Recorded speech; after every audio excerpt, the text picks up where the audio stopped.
Religious liberty is an issue of deep significance to me. I come from a family of faith.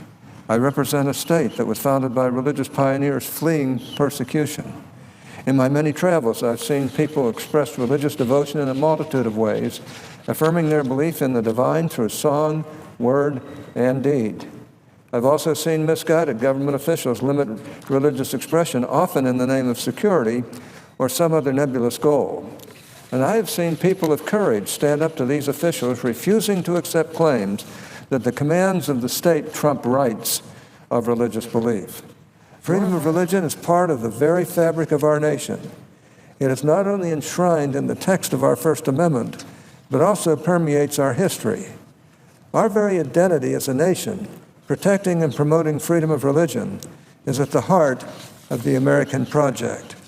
The status of religious freedom can be summarized as inalienable and as preeminent. James Madison repeatedly identified the free exercise of religion according to conviction and conscience as an inalienable right. To America's founders, as they expressed in the Declaration of Independence, inalienable rights have two dimensions. They come from God, not from government. And these rights are endowed, that is, they are inseparable from us and part of our very humanity. Government did not provide them, and government cannot take them away.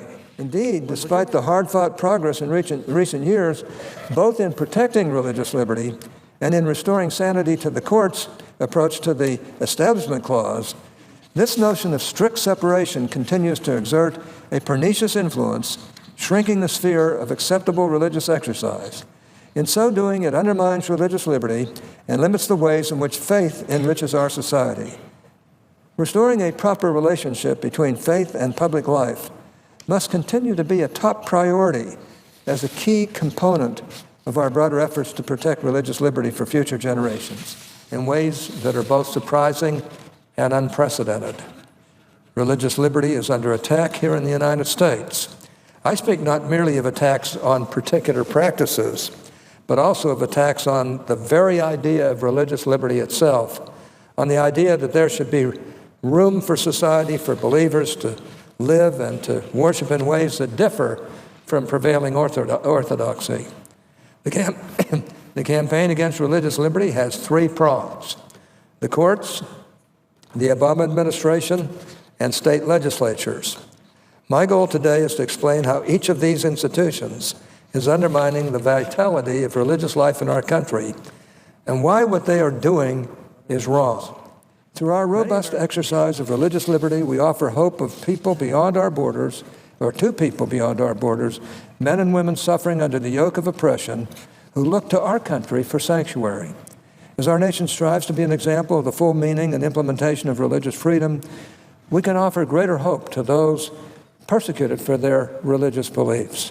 And by addressing threats to freedom of conscience here at home, including the attacks on religious liberty that I detailed in previous remarks, we can strengthen and beautify our city on a hill, building upon the foundation laid for us by our Pilgrim forebears, so that the light of this nation, of our nation, might shine before all mankind.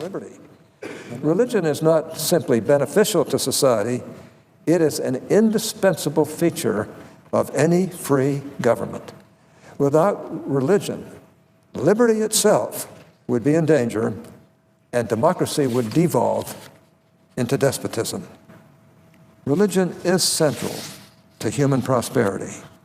Society needs religion to keep political ambitions in check, and democracy needs religion to maintain morality so that freedom can flourish.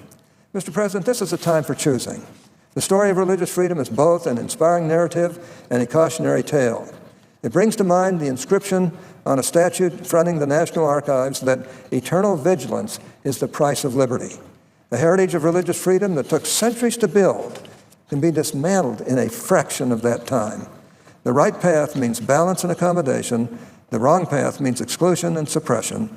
The way forward requires us to choose the right path to make sure that our actions speak louder than our words.